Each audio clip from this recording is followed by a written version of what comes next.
ወደዚሁ አሁን ቀጥታ ወደ ፕሬዘንቴሽኑ እንሄዳለን። የመጀመሪያው ፕሬዘንቴሽን capacity building matters in many ways የሚል ዶክተር ኤልያስ አብዱላሂ the vice president of Jijiga University እሱ ነው የሚያቀርብልን። So we will have the first presentation for this morning from the vice president of the Jijiga University, Dr. Elias Abdullahi. The topic of the presentation is capacity building matters in many ways. So we will be learning what are those many ways. And we will have consecutive presentations. You will capture your key questions, clarification questions. Later on we'll have a discussion time, yeah? And we will discuss on those 1 hour discussion time in group. So keep your questions and points to raise for all of the presenters. Doctor, go ahead, please. Okay, thank you, everyone.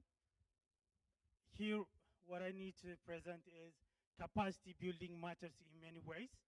As you know, issue of capacity building, particularly in terms of Ethiopia, is like an ocean. Everyone needs capacity building. And if I devote all my time, it may not even be enough. And my colleague also informed me that I will have only 15 minutes.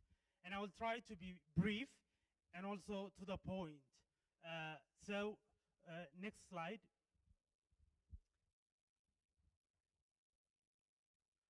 Okay, I think something is missing here. What does capacity building deliver? Capacity development is the process through which individuals, organizations, and societies obtain strength and maintain the capabilities to set and achieve their own development objective over a given period of time. Here we can have at individual level, organizational level, and then at different hierarchy, we can have a capacity building. But if it is haphazard, we may not have, proper impact. So that's why we need to have, a coherent capacity building starting from the organization, which, links the individual and also the other stakeholders. It has to be integrated to have, proper impact. So careful capacity building process in the lowland can provide durable, cost-effective, and low-risk option for improving the human condition. Here when I say careful capacity building, because context sometimes matter when you deliver capacity building. We will have one very good example to show you how contexts matter, how contexts differ from area to area. Next slide, please. Here, why capacity building now? What does it deliver?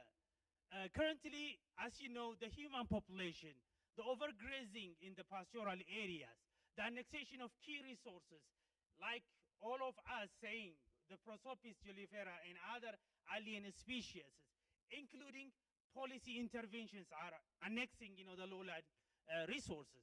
The physical insecurity and the underinvestment in pastoral area contribute to the declining per capita food production and also reduced vegetation cover in this area. This also leads to increased soil erosion, loss of herd mobility, and more marginalized people. As you can see, there are a lot of marginalized people as well as IDPs and migrants due to environment as well as the socio-economic, including conflict scenarios. Also, the deterring socio-economic problems are also leading to the deteriorating of the natural cycle, which increase drought occurrence and lower income for pastoralists. To curb this, we need a capacity building. When we say capacity building, we mean relevant and problem-solving capacity building. Capacity building, which is integrated with, different stakeholders, and that can also trickle down to the local community. Next slide. Here, as you can see, capacity building matters, starting from information and knowledge. When you have proper information and when you have proper knowledge, you can have proper planning and policy decision making. Without the stereotype. With the stereotype, we may not have proper planning, proper intervention, and proper intervention in the lowland area. That's why we are suffering here.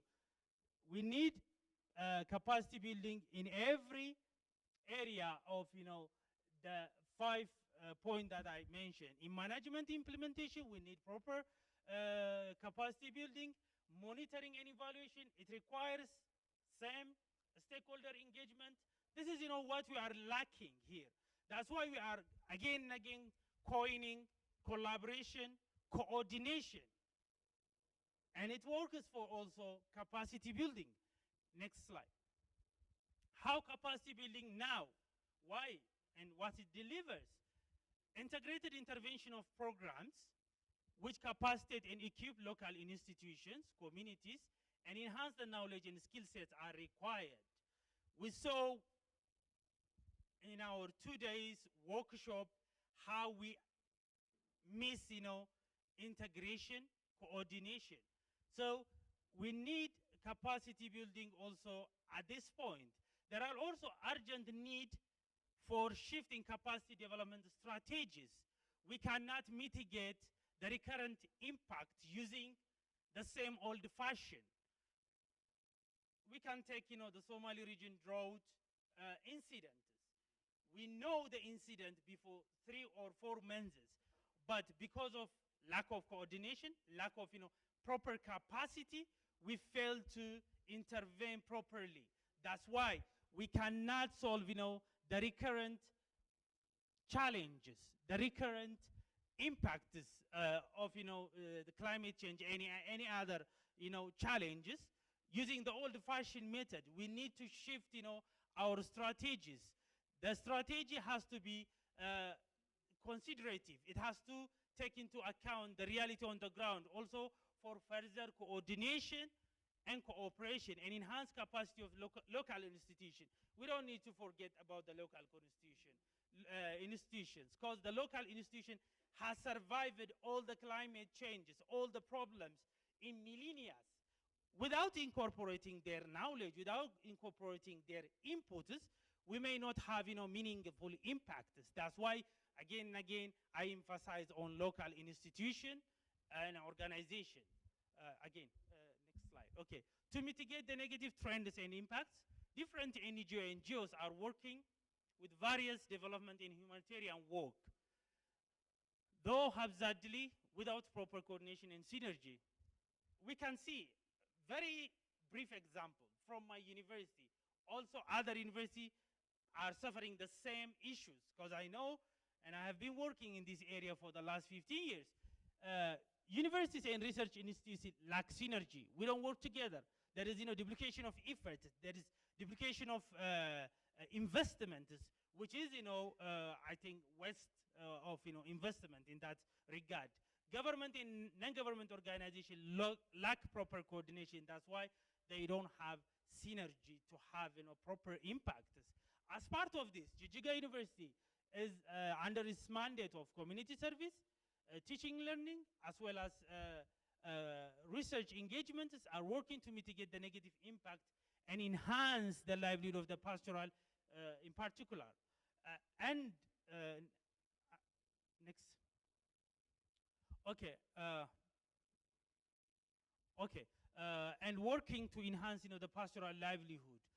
As you can see, Jijjiga University is established in 2007 European calendar, and it is the second generation universities located in Jijjiga city. This a brief of Jijjiga University, Somali regional state, is 675 kilometers away from Addis Ababa, has 2+1 campus. The 1+ is newly acquired land in Gode, which will be a center for dry land agriculture. It will be, yeah. So, okay. And also we have referral hospital. This is, okay. Let me be fast. Okay.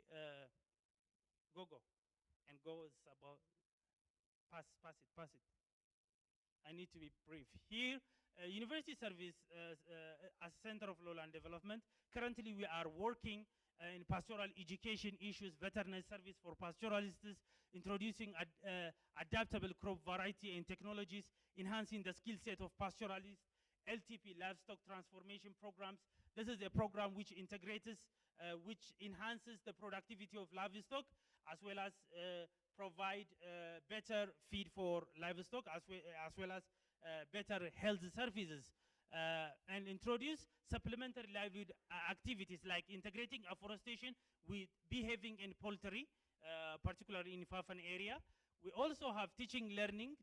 We developed locally relevant education program like natural resource management, animal science and rangeland management, veterinary medicine, IPADS, Institute of Pastoral Development Studies, One Health program, geography and environmental studies, pastoral economics, soil and water resources. These are some of the departments that are geared toward, the pastoralists as a synopsis. And also we are currently working on the problem solving and locally relevant researches. So these are some of, the drops of the ocean from Jijjiga University. Okay. These are some of the interventions currently done by Jijjiga University. These are fodder cutting machine, grain thrashing machine, milk churning machine. These are, some of the technology that we transferred this year to the pastoralists. Okay. And also community engagement. This is, a technology introduced by Jijjiga University to elementary and intermediate school students. These are some of the community engagement. Okay, next slide. These are some of the technology that we did for COVID, touchless hand washing, mechanical ventilator. These are distributed across the city. Also awareness creation. We do different kinds of awareness creation in the community. Okay. Is it enough? Do you think that JJU can answer the community demand for improved livelihood and have a genuine impact using the old style implementation? No, totally no. Because still, this is not our potential. Because we lack, a lot of things. We lack cooperation, synergies. Where is the scope for improvement? Further capacity building, further training, introduce, adapt locally relevant technology to further community development. Take the lead, coordinate and cooperate to have genuine impact on community development activity. Cooperate to adopt and produce problem-solving innovation. Enhance the university structure to link the knowledge production, research unit with indigenous knowledge and the implementers. Establish and equip infrastructural and human capacity center for climate change and early warning. Next slide. Here, I need to give you one very good example. Here it says example from black-headed sheep. This is, we need to consider, again and again saying, we need to consider the local community's perception. This example